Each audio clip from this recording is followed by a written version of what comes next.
Армысыздар, құрметті қамшының оқырмандары, көрермендері. Бүгін біз медиа тренері Сүлеймен Демирель атындағы университеттің аға оқытушысы және бірнеше кітаптың авторы Асхат Еркінбаймен сұхбаттасатын боламыз.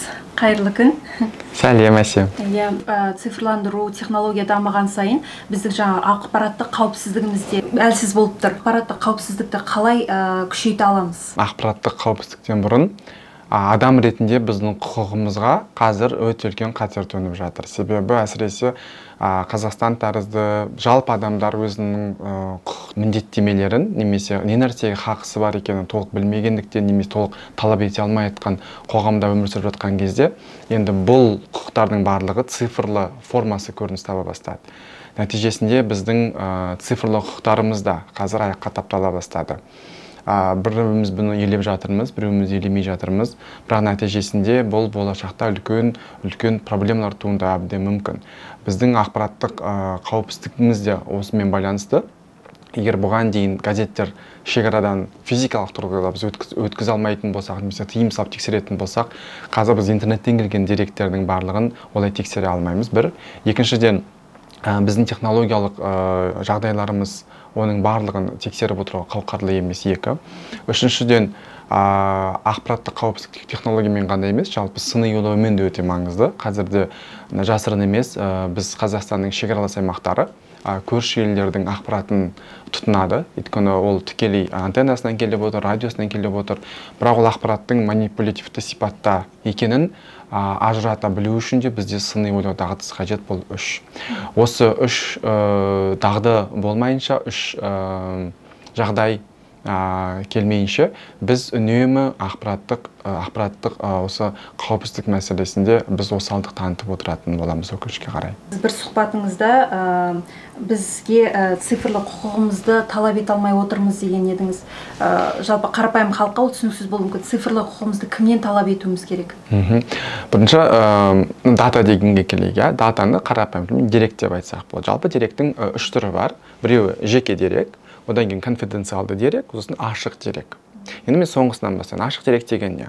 Көпшіліктің түсінігінше ашық дерек деген интернетте толып жатқан адамдар туралы деректің барлығы, мысалы таблица күйінде берілсе болды, мен оны алып ешкімнің рұқсатынсыз пайдалана берсем болады деген түсінік бар.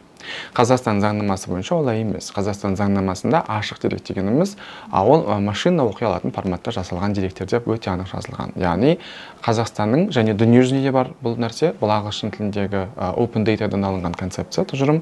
Біз Қазақстан азаматы ретінде интернеттегі кез келген деректі оңды солды пайдалануға біздің хақымыз жоқ. Бірақ енді екінші конфиденциалды дерек бар. Яғни конфиденциалды дерек деген ол сіз бен біздің жеке өз басымыздың рұқсатынсыз бөтен біреудің пайдалану рұқсат жоқ деректер. Ол қандай деректер? Ол дерек сіздің адамның денсаулығына байланысты деректер болуы мүмкін. Адамның жеке бір отбасылық құпиялығына байланысты, немесе айыппұл төледіңіз, төлемедіңіз, оны ел жұртқа жайғыңыз келмейді ғой. Яғни ол сіздің рұқсатынсыз ол ешқандай кетпейді. Ол яғни құпия деректер. Екінші жеке деректер. Жеке деректер дегеніміз ол сіздің кім екеніңізді айғақтайтын деректердің бірнеше тобы. Оған біз иінді жатқызамыз, тағысын тағы, яғни сол дерек арқылы сіздің кім екеніңіз анықталатын деректер. Енді осының үшеуі де қазір интернетте немесе кез келген жерде, ECP-да немесе бір флешкада, кез келген кісі көшірме жасайтын бутиктің ішінде қаншама жеке көліктердің көшірмелері жатыр. Бұл деректер жоғалса, немесе бұл басқа біреуге берілсе, оған кім жауап береді? Яғни оған жауап жоқ. Қазір бізде жағдай өте көп. Мәселен, бір адамның жеке суретін алады, оның суретін басқа мақсатта қыз баланың, менде өткенде болды, сондай жағдай бір танысымнан студентім хабарласты. Барып, оның суретін, оның басқа жаңағындай өз тәнін сататын қызметтер үшін қолданған. Енді анау қыз бала ол қайтып ақталады, ел жұртқа ол қайтып дәлелдейді. Полицияға арыз түсірсе, полиция бұны қылмыстың қай категориясына жатқызамыз? Бұл өйткені цифрлы қылмыс, ол дерек қайдан кетті, қайда келді, оны кім сақтады, оның өңдеуге хақысы бар ма, жоқ па? Біз оны қылмыстың қай бөліміне жатқызын тапқанменен, оны кім жүргізеді, яғни кибер қылмыс.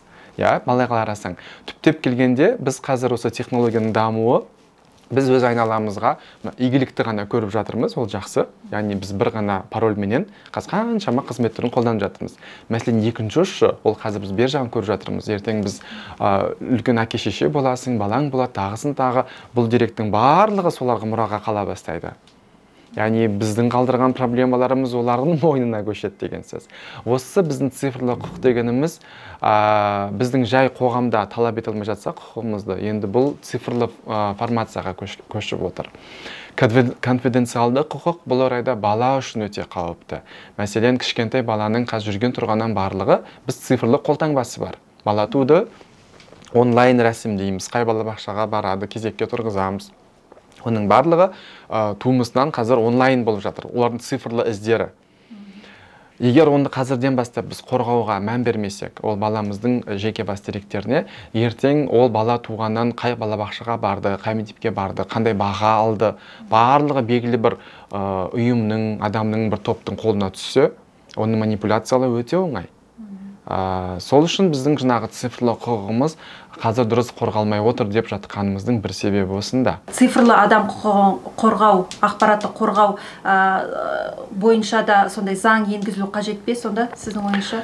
Бір жақсы біздің елде қазір ілгерілеушіліктер бар, белгілі бір деңгейде заңдар бар, жеке деректерді қорғау деген заң бар, оған бір өзгерістер енгізіліп жатыр. Биыл алғаш рет бізде бөлек бір комитет құрылды. Осыған жауап беретін. Бірақ түптеп келгенде, мәселен, басқа елдерде бұл қалай шешіледі дейтінге келсек, GDPR деген бөлек сондай бір термин бар бізде. Бұл термин нені білдіреді? Бұл жалпы адамның. Өйткені біз қазір тек қана бір Қазақстанның азаматы емеспіз. Интернетке қатысып келетін болсақ, біз дүниенің әртүрлі елдерінің өнімін тұтынамыз. Шекарасыз кеңістікте қазір біз өмір сүреміз интернетте. Тезінше GDPR деген термин сол адамдардың цифрлы бостандықтары мен еркіндіктерін реттеу үшін қабылданған. Бізде Қазақстан әзірге оған қосылған жоқ.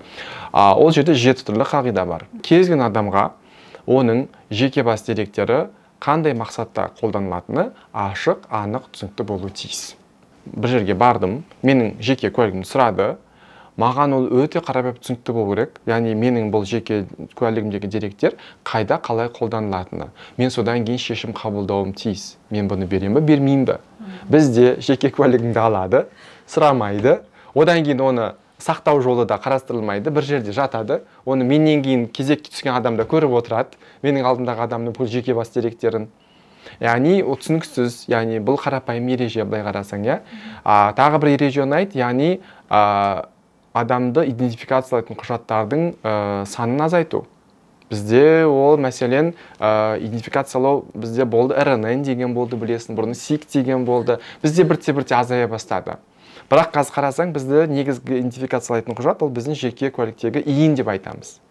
Енді иінді мысалы мен қызғыштай қорып ұстайыншы, бірақ одан не шарада иіннің алғашқы 4-6 саны ма, 8 санын бәрін білеміз. Өйткені ол сенің туған күнін, жылын, айын, және одан кейінгі сан сенің не еркек, не әйел екенің түптеп келгенде соңындағы бір 3-4 санды ғана бір кез келген санның ретмені қойсаң, ол да анықталады.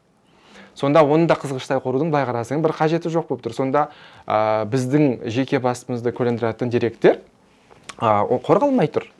Бірақ енді оны қалай қорғаймыз деген кезде біз жаңағыдай ереже енгізсек, бұл қандай жағдайда бұл қолданылады? Қандай жағдай қолданылмайды? Кез келген жерге иінді көрсете берудің шынымен қажеті бар ма? Бәлкім басқа формасын енгізу керек шығар. Мәселен, сіз банкке барған кезде банкта келісім болу керек. Яғни сіз менің жеке деректерімді мен депозитім тұрған уақытта ғана қолданыңыз, болды, нүкте. Бізде ондай нәрсе жоқ. Сіз кез келген банкке барыңыз, мен сіздің қызметіңізге тойдым, рахмет, ризамын. Енді мен бас тартам, мен туралы бүкіл деректі сіз өзіңіз базаңыздан өшіріңіз десең, өшіре алмайды. Яғни ол өмір бойы сол жерде тұрады деген сөз. Яғни егер қарастырылған болса, жоқ, белгілі бір деректер осындай мерзім ғана сақталу керек. Одан артық сақталса, ол дұрыс емес, онда сіз жаңағы айыппұл төлейсіз, жазаға тартыласыз деген тенденция болса. Қазір кез келген адамның сіз телефон арқылы ол адамның бір банктың қосымшасына телефон нөмірін жазу арқылы есімін, фамилиясын, әкесінің атын көресіз. Бұл да қаншалықты біздің қорғалмағандығымыз көрсетеді. Яғни бізде бұны бір алдын алудың бір тәсілі осындай бір ережелерді келісімге келу, және сол ережелерді бұзған жағдайда адам жаза бар екенін білу.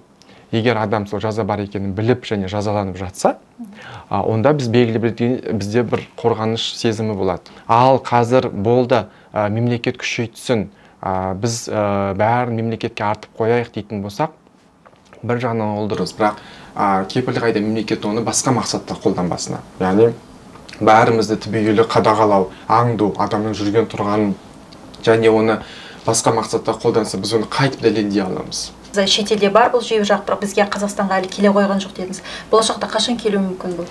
Бұл Қазақстанға да келуі мүмкін, әбден мүмкін. Себебі біз Қазақстан үлкен дамыған елдер қатарына кіргіміз келеді. Әртүрлі елдермен біз қарым-қатынас жасаймыз, және ол елдер өзінің талабын енгізе бастайды. Яғни адам құқығын бірінші орынға қоятын елдер Қазақстанмен іскерлік қарым-қатынас жасаған кезде олар да сол принцип талап ете бастайды. Мәселе жаңағы банктерді алатын болсақ, ол банктер ертең Қазақстаннан тысқары аймаққа өнімімізді таратқымыз келетін дейтін болса, сөзсіз олар сол елдің адам құқығы принциптерін сақтайтын ережелерді сақтау қажет болады. Тиісінше ол принцип бізге де келе бастайды деген сөз. Бірақ әр елдің даму тенденциясы басқа, әр елдің өзіндік бір ерекшелігі бар, оны жоққа шығармаймыз. Мәселен, біз отбасылы тұрғысынан алатын болсақ, біз көпшілміз. Біз әрқайсымыз жеке-жеке бір өзіміз екі этажды үйде тығылып отырып өмір сүрмейміз. Бір өзіміздің қаншама туысқанымыз бар. Әр туысқанымызда кем дегенде әрқайсымызда туысқанымыздың 5-6 жеке көлігін көшірмесі соткамызда жүреді. Ойбай ашып көре сал. Яғни ол бізге тән нәрсе. Яғни тиісінше біз ол біздің нормаларда, ол біздің менталитетпен белгілі бір деңгейде қиындық тудырмайтын болуы тиіс. Себебі ауылда тұратын ағайын бар, интернет әлі тартылмаған ел жұрт бар. Олар сөзсіз ол да игілікті көргісі келеді.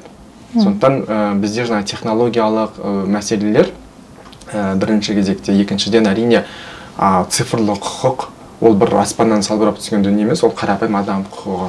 Егер біздің елімізде қарапайым адамның құқығы сақталатын нормалар дұрыс жұмыс істейтін болса, онда бұл цифрлы біздің құқығымызды белгілі бір деңгейде, менің ойымша, ол өзінің ретін дұрыс атқарып отырады деп ойлаймын. Егер біз білсек, бір адамның құқығы аяққа тапталса, ол құқығын аяққа таптаған адам міндетті түрде жазасын алады дегенге біз сенімді болсақ, онда цифрлы ұрлық жасаған адам да онда кішкене қолын тартады, аяғын тартады деген сөз. Жалпы сіз сөзіңіздің басыңызда жаңағы балаларға әсіресе қауіпті болып тұр деген едіңіз. Сіз өзіңіз мысалға әкесіз, балаларыңыз бар. Болашақта енді бұны жаңа технологияның дамуын біз тоқтата алмаймыз. Бұл керісінше дами үстіне дами береді. Сіздің ойыңызша әке ретінде жалпы балаға осы интернетке қолжетімділік берген дұрыс па? Қазір енді бізде пандемия кезінде біз бұл сұраққа бас қатырған жоқпыз. Өйткені бізде басқа амал болған жоқ. Сен балаңды тас қараңғы дәуірде өмір сүргізе алмайсың, оқыту керексің, оқытуың керек. Нәтижесінде, біз цифрлы дүниенің, диджитал құрылғылардың пайдалы жағын біз бердік. Мен мысалы балаларымды Фейсбуктан, Твиттерден, Инстаграмнан қорғаштап жүргем. Сөйтсем, одан бөлек балалардың өзіне ғана тән жаңа бір қосымшалар пайда бола бастаған екен. Оны балалар біздің сұрауымызсыз өздері-ақ оны құрастырып ашып алған. Яғни баланы үнемі тыйып жүру, ол баланы керісінше шектей бастайды деп ойлаймын өз басым. Сондықтан біз балаға рұқсат бердік, бірақ түсіндіреміз. Өйткені ертең бұл сен TikTok болсын, лайки болсын, сен о жерде сен барсың, қазір жақсы, о жерге бәленбай комментарий келеді саған. Оны робот жазуы мүмкін, тролль жазуы мүмкін, шын адам жазуы мүмкін, өтірік адам жазуы мүмкін. Оны жазғандағы мақсат оның мынау болуы мүмкін деген, яғни сауат ашу, яғни біз бұны цифрлы сауат деп айтамыз. Цифрлы сауат қоса жүруі тиіс. Айтпейінше, ол қауіпті, бірақ бала егер цифрлы сауатты болса, қай кезде нені басам, қай кезде нені өшірем, ол жақта кімдер бар, олар қалай әрекет етеді деген нәрсе түсінік болатын болса, белгілі бір деңгейде өзін қорғай алады деген сөз. Цифрлы сауаттылықты балаға сонда әр ата-ана үйрету керек қой? Егер біз кішкентай кезден балаға тіс жууды қалай үйретсек, яғни сол сияқты цифрлы гигиена деген нәрсе бар. Яғни цифрлы гигиенада балаға кішкентай кезден үйретілу, яғни ол сіз почта ашасың, поштаңның паролін ауыстырып тұр, 3 айда бір, поштаңның пароліне былай болады, олай болады, қолданушы атың сенің былай болу деген бұл цифрлы гигиена. Яғни біз тазалық гигиенасын балаға кішкентай кезден қалай үйретсек, тура сондай гигиенаны біз балаға кішкентай кезден үйретуіміз қажет. Жалпы сіздің бір сұхбатыңызда айтқан едіңіз, біз қазір тек қана тұтынушы рөлінде отырмыз, өзіміздің өнімімізді, өзіміздің сайт бір сондай жасай алмаймыз деп. Былай қарағанда жылда осы IT саласын оқып, көптеген жастар шетелге оқып келіп жатыр мысалға. Неліктен біз әлі күнге дейін сол тұтынушы рөлінде отырмыз? Менің ойымша бізге жазушылар жетіспейді. Бұған дейін компьютер бұншалықты қарқын дамымаған кезде негізгі қоғамды басқаратын, қоғамды билейтін кімдер болды десек, ол жазушылар болатын. Сол үшін кеңес одағы жазушылардан қатты қорықты. Өйткені біз кімнің нұсқауымен жүреміз? Мәселен, мен қазір бір қарапайым тамақ пісірудің мәзірін жасап қояйын. Мен жаздым, повар сол мәзірді оқып, сол бойынша тамақ пісіреді. Сол тамақты адамдар тұтынады. Яғни түптеп келгенде қағазға жазған адамның дегенімен біз өмір сүреді екенбіз. Сол сияқты мен қағазға жаздым, қабырғаға ілдім. Соны көрген адам, соны оқыған адам сол бойынша өмір сүреді, сол бойынша жүреді, сол нұсқаулықты қаперге алады. Мына кітапты жаздым. Мына кітапты жазған адамның ойлауы бойынша, мына кітапты жазған адамның түсінігі бойынша біз өмір сүреміз, әлемді қабылдайды екенбіз. Қазір де біз жазушыларға тәуелдіміз, ол программистер. Программистер қазір код жазады. Яғни олар да код жазады, бәлемай. Яғни олар кодты қалай жазады? Біз қолданатын, тұтынатын барлық цифрлы өнімдердің барлығы солай жұмыс істейді. Сондықтан Қазақстанда егер бағдарлама жасаушылар, яғни кодерлар, оны түсінетін, оны оқи алатындар одан кейін, яғни жазатындар бар, сосын оқитындар бар. Бізде көбейген сайын біз түптеп келгенде, бұл әлеуметтік желінің коды былай жазылған екен, біздің түсінігімізге сәйкес біз мұны былай өзгертейік деген нәрсе пайда бола бастайды. Яғни жазушылар, біз жазушылар қоғамына айналуымыз, яғни үнемі оқитын оқырмандар ғана қоғамы бола беретін болсақ, біз өзге елдің жазған дүниесін ғана оқып сол бойынша өмір сүреміз. Ал біз өзімізге керек нәрсені өзіміз жазатын болсақ, онда біз оны өзімізге лайықтай бастаймыз. Ал жалпы енді өзі оқырмандарға кеңесіңіз, жалпы өзін ақпараттық қауіпсіздік, цифрлық қауіпсіздікті жаңағы өзі енді қолға алу үшін не істеу қажет, қандай қадамдар жасау қажет? Мына қарапайым принципті есе сақтау керек та, менің кесірім ешкімге тиіп жатқан жоқ па? Яғни адам тұрғысынан мен осы бір әрекетім арқылы не істесем де, мен сайт құрастырайын, мен бір қосымша жасайын, мен код жазайын, мен суретке түсірейін, ол суретті мен Фейсбукқа шығарайын, Инстаграмға мен біреуге комментарий жазайын. Ең бірінші принцип, мен ешкімге кесірімді тигізіп жатқан жоқпын ба деген дүние. Яғни біз демократиялы, азаматтық, бір-бірімізді құрметтейтін, бір-біріміздің құқығымызға қол сұқпайтын қоғамда өмір сүреміз десек, бұл ең бірінші қағида деп ойлаймын. Екінші қағида, жақсы, мен өзге біреуге кесірім тимес үшін мен нені білуім қажет. Яғни сіз мына дүниенің барлық қалай жұмыс істейтінін білуіңіз қажет. Себебі білместікпен болады ғой, білместікпен бір сілтемені бірге жіберіп қояды да, ойбай, мен біліп дейсің ба соны дейді. Не кедергі болды әрі қарай оқып түсінуге деген сияқты. Немесе жаңағындай бұның барлығы сол бұл құрылғының барлығы қалай жұмыс істейтінін толық білмегендіктен. Солдан кеп цифрлы сауат келеді, одан дата сауат келеді, сыни ойлау дағдысы келеді. Яғни осы дағдыларды үнемі күшейту қазіргі қоғам бізге көрсетті. Бір рет қана оқып қою жарамайды. Біз қазір ғұмыр бойы үйреніп оқу деген дүниені әдетке айналдыруымыз қажет. Бұрынғыдай 4 жыл оқыдым, 4 жылдық оқуым 40 жылға азық болады деген оның күлпаршасы шықты ол пікірдің. Қазір ол мүлдем жарамайды. Себебі мен сайт жасауды үйрендім, енді болды өзіммен өмір сүремін деген болмайды. Қазір сайт жасау жеңілдеп бара жатыр. Мен фотоға түсірем, болды сонымен өмір сүремін деген фотоны кез келген телефон 5 жастағы баланың қолына берсең де әдемілеп тұрып түсіретін жағдайға жетіп жатыр деген сияқты. Бұл үйрену процесі тоқтамау қажет, осыны адам ұғуы тиіс деп ойлаймын. Көп рахмет сізге. Сізге рахмет. Құрметті көрермендер, егер де осы цифрлық сауаттылыққа байланысты, цифрлық қауіпсіздікке байланысты сұрақтарыңыз болса, пікірге қалдырыңыздар, жазылыңыздар. Алда сіздерді өте қызықты сұхбаттар, пайдалы ақпараттар күтіп отыр. Сау саламат болыңыздар.